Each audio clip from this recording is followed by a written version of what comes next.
Salam alaikum. J'espère que vous allez bien. Dans cette vidéo, on va expliquer la quatrième figure de style qui est l'oxymore. À la fin de cette vidéo, vous serez capable de reconnaître et identifier un oxymore et aussi d'identifier l'effet recherché par l'utilisation d'un oxymore dans un texte littéraire. أعزائي المتتبعين، في نهاية هذا الفيديو ستكونون قادرين إن شاء الله على التعرف وتحديد لوكسيمور في نص أدبي، وكذلك التعرف على ما يسمى باللغة الفرنسية l'effet recherché، بمعنى الهدف من استعمال هذا النوع من les figures de style. Bismillah, on commence. Comme d'habitude, on va travailler sur quelques phrases pour bien vous expliquer cette leçon. كما جرت العادة سنشتغل على مجموعة من الجمل لشرح الدرس. La première phrase, une nuit blanche. C'est une phrase tirée du roman La boîte à merveilles de Ahmed Sfraoui. La deuxième phrase, un sourire triste, un sourire triste. C'est une phrase prise de la pièce théâtrale moderne Antigone de John Will. La troisième phrase,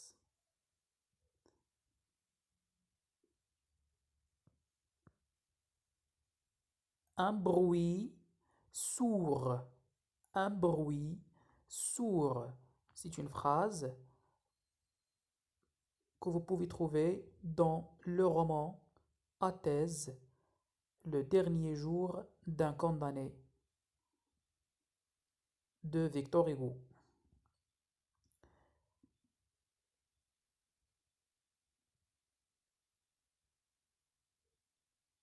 La quatrième phrase. Je vais vous donner une phrase libre, c'est-à-dire une phrase qui n'est pas tirée d'une œuvre littéraire. Un gentil méchant. Alors, la première phrase, une nuit blanche, un sourire triste, un bruit sourd, un gentil méchant. Revenons à la première phrase, une nuit blanche. Est-ce que une nuit est blanche? Non, bien sûr. Donc, on a une nuit face à blanche, deux éléments A et B. Alors, normalement, l'élément A ici est le contraire de l'élément B. Pourquoi? Parce que la nuit est là la couleur noire. La nuit est noire, n'est pas blanche. Et du coup, nuit, c'est le contraire de blanche. La deuxième phrase, un sourire triste. Est-ce que le sourire est triste?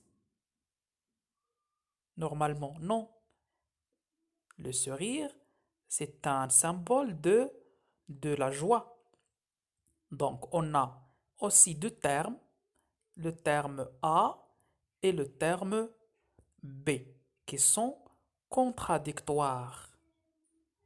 Le premier est le contraire du deuxième. Ils ne vont pas. Un bruit sourd.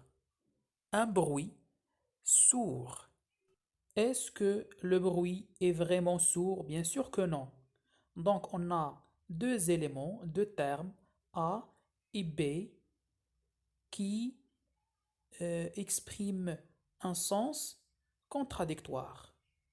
Un bruit, il fait du son, et sourd, c'est un adjectif qui veut dire qu'il n'y a pas du son.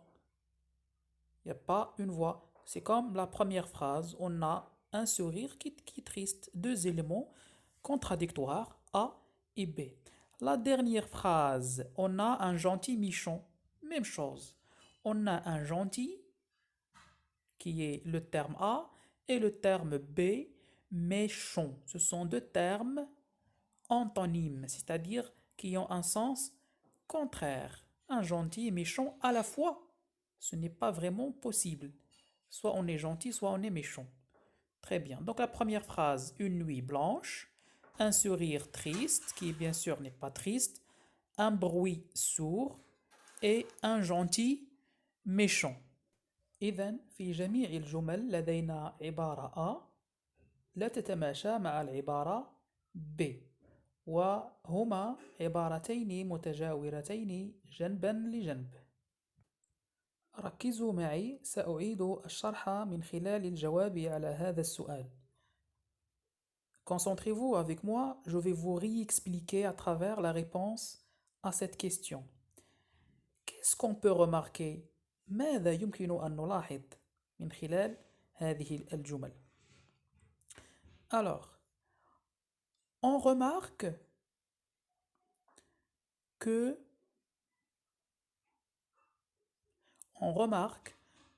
toutes les phrases contiennent نلاحظ أن جميع الجمل تتضمن عنصرين عبارتين A و B. On remarque que toutes les questions, pardon, toutes les phrases contiennent deux termes, A et B, qui sont des termes contradictoires. وهما عبارتين متضادتين لهما معنيين لا يتماشيان, qui ont un sens contradictoire. Alors, quand on dit contradictoire, ça veut dire qu'il y a un sens paradoxal. عندما نقول متضادتين يعني لهما معنيين متناقضين. هناك تناقض. Il y a un paradoxe entre l'élément A et l'élément B. Une nuit blanche. Vous voyez, ici, on a un nom plus un adjectif qui est blanche. في هذه الجملة لدينا اسم وصفة لا يتماشيان. Dans la deuxième phrase, on a un sourire triste. كذلك لدينا اسم وصفة. Aussi, on a un nom et un adjectif. Pour la troisième phrase, on a un bruit sourd. Aussi, on a un nom plus un adjectif. اسم وصفة. Et la dernière phrase, on a un adjectif qui est gentil et méchant qui peut être un adjectif ou un nom. وكذلك في الجملة الأخيرة لدينا صفة مع كلمة أو أريد أن أقول اسم أو صفة. Parce que méchant peut être ici un nom et comme peut être aussi un adjectif. Donc voilà, on a ces cas-là. لدينا هذه الحالات. Qu'est-ce qu'on peut remarquer? On remarque que toutes les phrases contiennent deux termes A et B qui sont contradictoires. Ça veut dire qu'il y a un paradoxe entre les deux termes. Donc, ce sont des termes antonymes. En français, on les appelle des termes antonymes. متضادين.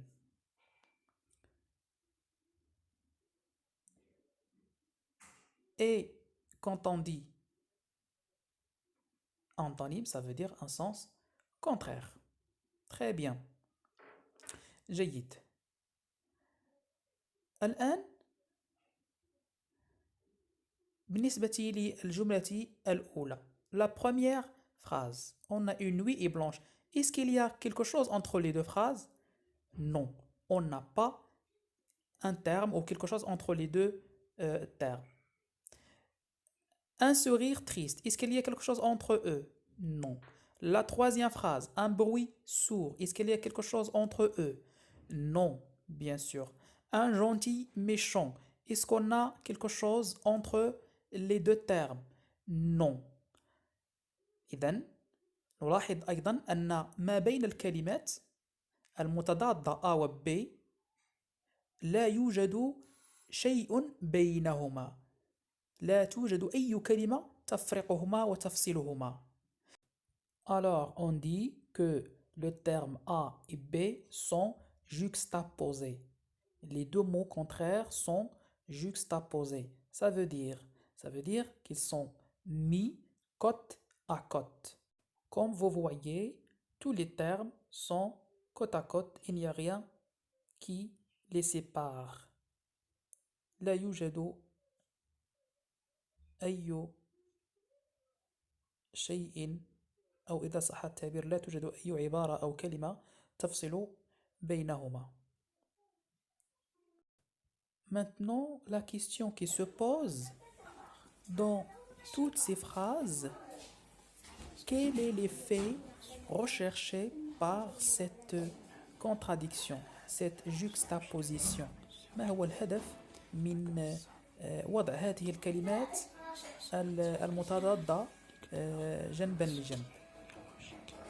Quel est l'effet recherché par l'auteur ou celui qui a énoncé ces phrases? La juxtaposition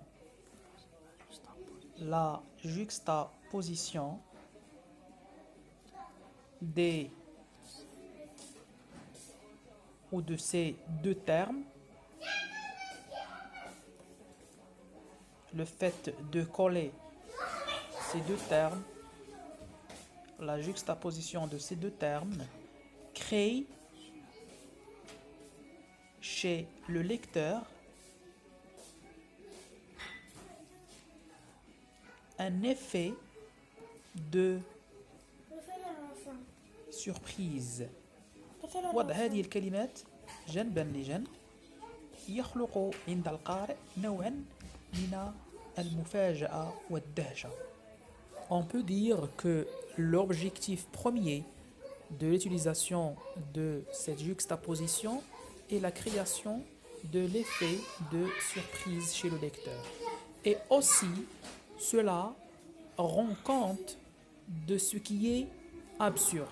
يمكن القول أن الهدف الأول من استعمال هذا الوضع للكلمتين متضادتين في نفس الجملة خلق نوع من المفاجأة عند القارئ وكذلك شد الانتباه لما هو عبثي لما هو غير منطقي. والآن يبقى لنا أن نجيب على السؤال التالي: ماذا نسمي هذا الأسلوب في الأدب الذي يسمح بهكذا تعبير؟ Comment appelle-t-on ce procédé stylistique qui permet cet alliage entre deux termes contradictoires dans le but de surprendre le lecteur et de rendre compte de ce qui est absurde? Autrement dit, comment appelle-t-on ce procédé stylistique qui permet ce rapprochement paradoxal? بتعبير آخر، ماذا نسمي هذا الأسلوب البلاغي الذي يسمح بهذا التقارب المتناقض؟ La réponse est c'est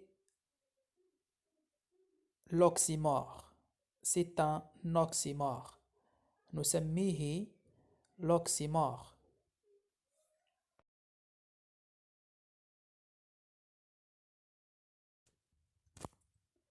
Maintenant, on passe à la définition.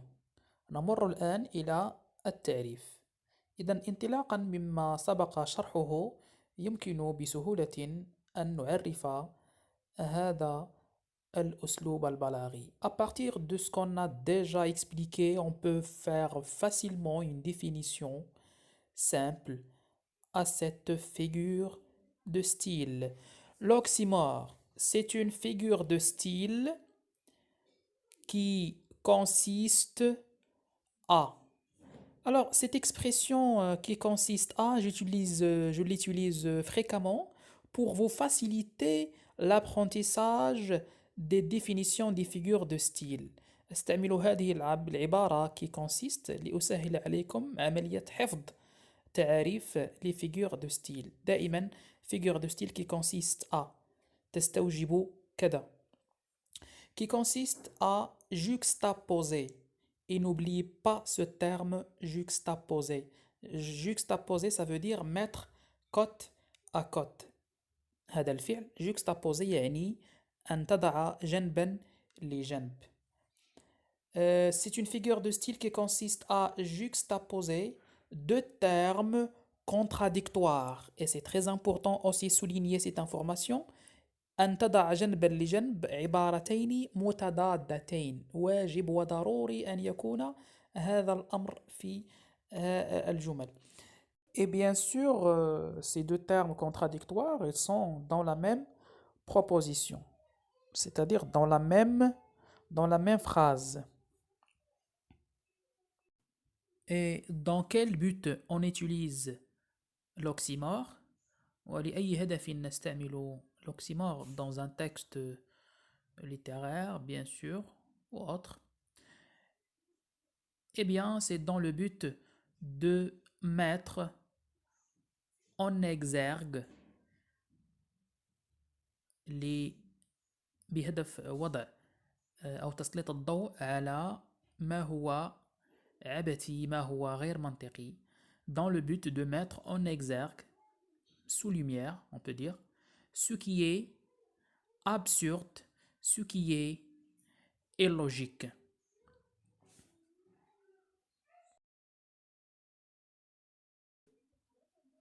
وكذلك خلق عنصر المفاجأة عند القارئ. Et aussi, cela crée la surprise, un effet de surprise chez le lecteur.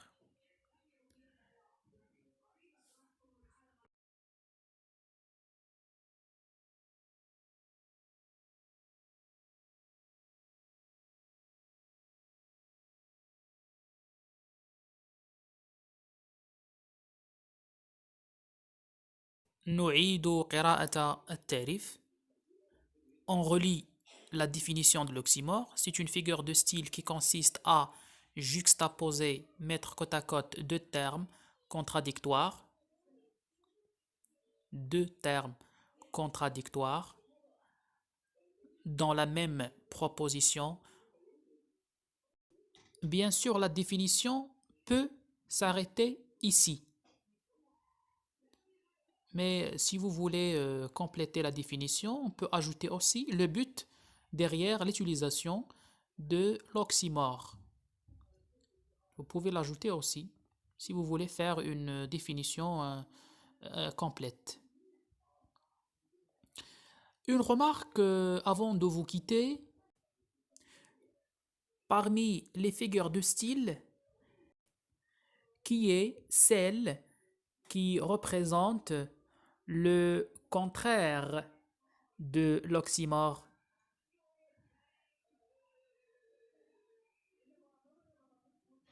Le contraire d'un oxymore. Avant de répondre à cette question, vous devez d'abord savoir que l'oxymore est une figure de style masculine. C'est un nom masculin. On dit un oxymore. Et bon, la réponse à cette question, c'est